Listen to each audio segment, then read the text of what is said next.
विभिन्न स्वयंसेवी संगठन और संस्थाएं हैं, उनके प्रतिनिधिगण और उपस्थित भाइयों बहनों,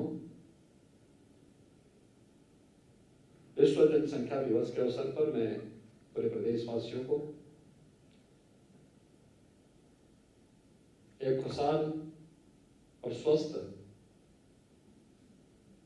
परिवार की परिकल्पना को साकार करने के लिए हृदय से बधाई देता हूं और उनकी शुभकामनाएं भी देता हूं।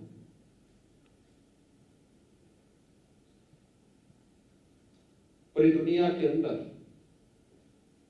एक विषय को लेकर के समय समय पर चिंता व्यक्त की गई कि बढ़ती हुई जनसंख्या विकास में कहीं न कहीं बाधक हो सकती है और इस पर अनेक मंचों से पिछले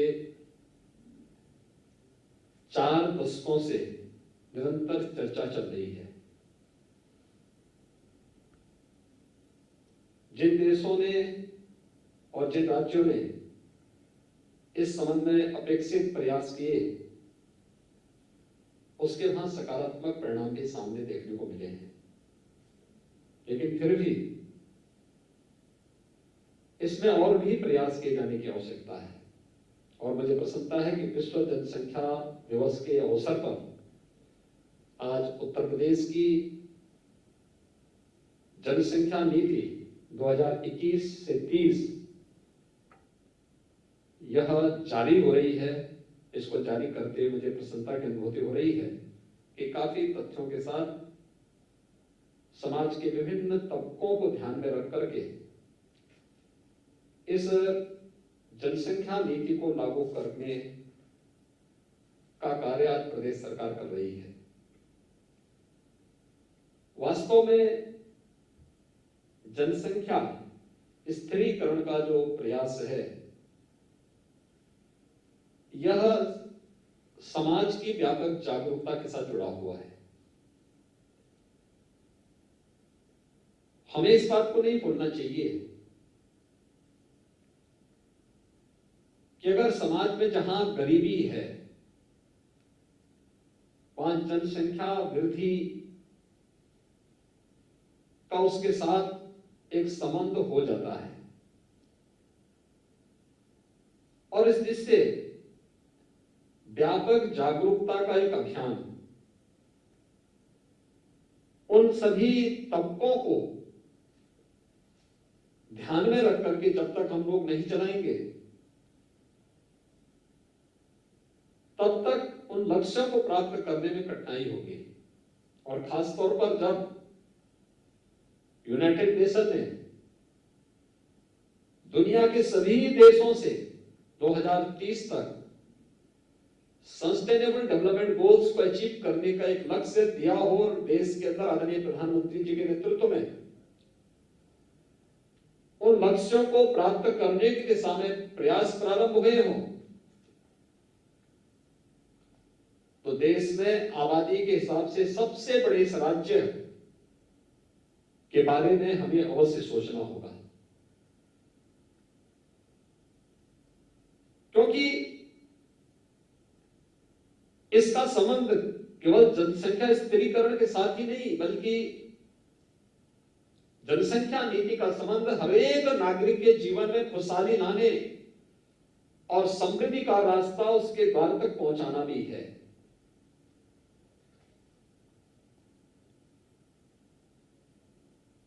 उत्तर प्रदेश विधानसभा में हम लोगों ने 2018 में 2019 में कुछ प्रयास प्रारंभ किए। 2018-19 में देश का पहला विधानमंडल उत्तर प्रदेश विधानमंडल था, जहां पर गांधी जयंती के अवसर पर सस्टेनेबल डेवलपमेंट गोल्स को अचीव करने के लिए 36 घंटे तक अनवरत चर्चा का एक नया रिकॉर्ड बनाया गया।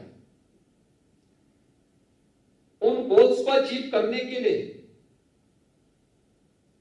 अलग अलग विभागों के द्वारा अंतर विभागीय समन्वय समितियां गठित की गई। और उसे निरंतर मंत्री मंडल का एक समूह निरंतर उनकी समीक्षा करता है, उसे फॉलोअप करने के दिशा में प्रयास कर रहा है। लेकिन इसमें समाज के विभिन्न तबकों की भूमिका और उनका योगदान अत्यंत महत्वपूर्ण हो जाता है। और इसलिए सबसे पहला कार्य अवेयरनेस का, जागरूकता का, उन तबकों को चिन्हित करना, उनके बीच में अवेयरनेस के उस प्रकार के कार्यक्रम को आगे बढ़ाना। अगर इस दिशा में हम प्रयास कर सकें और जिसका निरंतर चल रहा है, वह अत्यंत महत्वपूर्ण है। और ये उन स्थितियों में महत्वपूर्ण है जब देश के अंदर टीएफआर में, एमएमआर में और आईएमआर में जो अंतर देखने को मिला है, पूरे जो नेशनल एवरेज है उसमें राज्य के स्तर पर अगर हम देखेंगे तो उसमें उत्तर प्रदेश के स्तर पर और भी नए प्रयास किए जाने की आवश्यकता है। 2016 में अगर उत्तर प्रदेश के अंदर हम देखेंगे तो टीएफआर 3.3 था और राष्ट्रीय स्तर पर 2.6 था। आज के दिन पर उत्तर प्रदेश के अंदर टीएफआर 2.7 और अखिल भारतीय स्तर पर 2.3 है। यानी हमें अभी कुछ नए प्रयास करने होंगे, अतिरिक्त प्रयास करने होंगे। एमएमआर अगर हम उत्तर प्रदेश के अंदर 2016 की दृष्टि से देखें तो 258 है और आज के दिन पर यह घटकर के 197 हुआ है। लेकिन अगर अखिल भारतीय स्तर पर हम देखेंगे तो 2016 में ये 178 था और आज के दिन पर 113 है। यानी उत्तर प्रदेश को इस दिशा में और अच्छे प्रयास करने होंगे। आईएमआर 2016 में अखिल भारतीय स्तर पर उत्तर प्रदेश में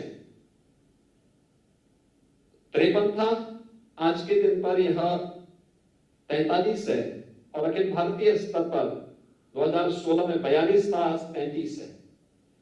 यानी ये तीनों जो पैरामीटर है ये हम सबको प्रेरित करता है कि कहीं ना कहीं हम क्वालिटी पर ध्यान दें और क्वालिटी किस रूप में होनी चाहिए। और अवेयरनेस, अगर दो बच्चों के बीच में अंतराल नहीं होगा तो स्वाभाविक रूप से उनके पोषण पर असर पड़ेगा।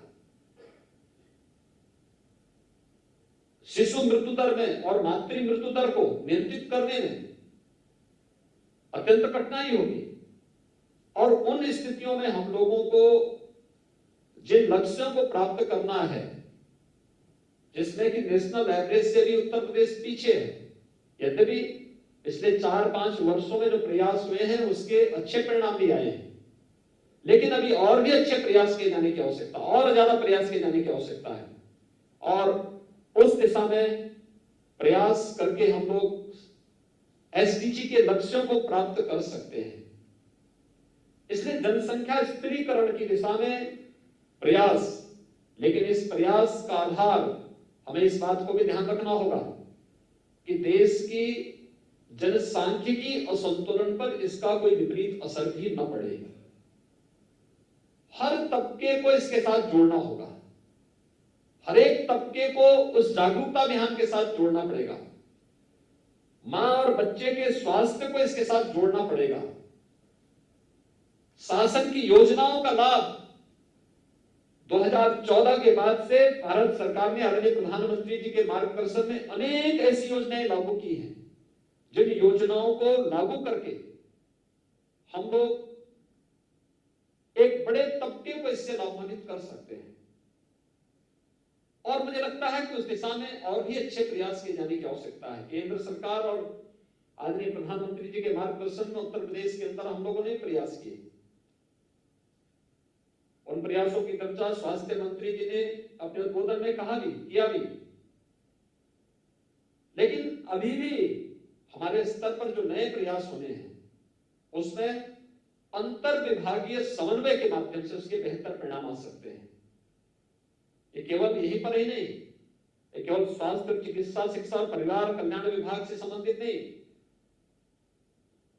महिला और बाल विकास विभाग को इसके साथ जोड़ना होगा। एजुकेशन को बेसिक, माध्यमिक, उच्च या अलग अलग जो हमारे शिक्षा से जुड़े हुए संस्थान हैं उनके अंदर व्यापक अवेयरनेस के कार्यक्रम को इसके साथ जोड़ना पड़ेगा। स्वास्थ्य के प्रति जागरूकता के साथ साथ समाज स्वास्थ्य के इन सभी पैरामीटर को प्राप्त करने की दिशा में जिनके स्तर पर प्रयास हो सकते हैं उन सभी विभागों को भी जोड़ करके अंतर विभागीय समन्वय के माध्यम से हम बेहतर परिणाम दे सकते हैं।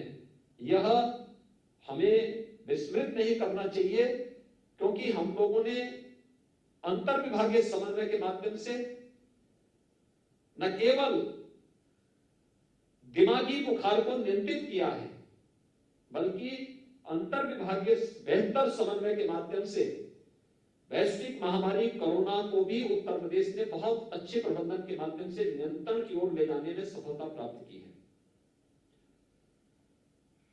और मुझे विश्वास है कि जो जनसंख्या नीति का नया ड्राफ्ट आज यहां पे लॉन्च किया गया है, इसको शासन से जुड़े हुए सभी विभाग अपने सभी स्टेक होल्डर्स के साथ मिलकर के, अपने सहयोगी संस्थाओं के साथ मिलकर के प्रभावी ढंग से लागू करने में सफल होंगे, ये मुझे विश्वास है। मुझे प्रसन्नता है कि आज 11 आरटीपीसीआर की लैब भी शुभारंभ हो रही है। उत्तर प्रदेश ने पिछले 16 महीनों के दौरान वैश्विक महामारी कोरोना से लड़ते हुए, जूझते हुए, भारत सरकार के सहयोग से, आदरणीय प्रधानमंत्री जी की प्रेरणा से टेस्टिंग क्षमता को काफी आगे बढ़ाया है। जब कोरोना का पहला केस उत्तर प्रदेश के अंदर देखने को मिला था, तब हमारे पास कोई टेस्टिंग सुविधा नहीं थी। और मैं धन्यवाद दूंगा स्वास्थ्य चिकित्सा विभाग को और चिकित्सा शिक्षा विभाग को, जिन्होंने केंद्र और राज्य सरकार के सहयोग से आज टेस्टिंग क्षमता अब तक 4 लाख टेस्ट प्रतिदिन करने की विकसित की। मुझे लगता है देश और दुनिया के अंदर ये सर्वाधिक है, 4 लाख टेस्ट प्रतिदिन। और ये 11 नई लैब्स आई हैं, इसके माध्यम से हमारी टेस्टिंग क्षमता और भी बढ़ पाएगी। और हम लोगों का जो मकसद रहता था कि सैंपल का 24 घंटे के अंदर ही हम रिजल्ट दे दें, तो यह उन जनपदों की जिससे जहां पर 11 लैब्स स्थापित हो रही है, वे जनपद हैं जहां पर ज्यादातर में हमारे कोई भी मेडिकल कॉलेज नहीं, और जहां पर इसकी आवश्यकता थी। यानी अब 44 ऐसे जनपद हो गए हैं जहां पर चिकित्सा और स्वास्थ्य विभाग के द्वारा DSL लेवल 2 की जो हमारी आरटीपीसीआर लैब्स हैं ये स्थापित हो चुकी हैं। शेष अन्य जनपदों की दिशा में हमारे वहां पर कोई ना कोई मेडिकल संस्थान है, वहां पर इस सुविधा को चिकित्सा शिक्षा विभाग के द्वारा दी जा रही है या दी जा चुकी है। लेकिन हम इस लक्ष्य को निरंतर आगे प्राप्त करेंगे, इसमें किसी भी प्रकार का कोई संदेह नहीं होना चाहिए।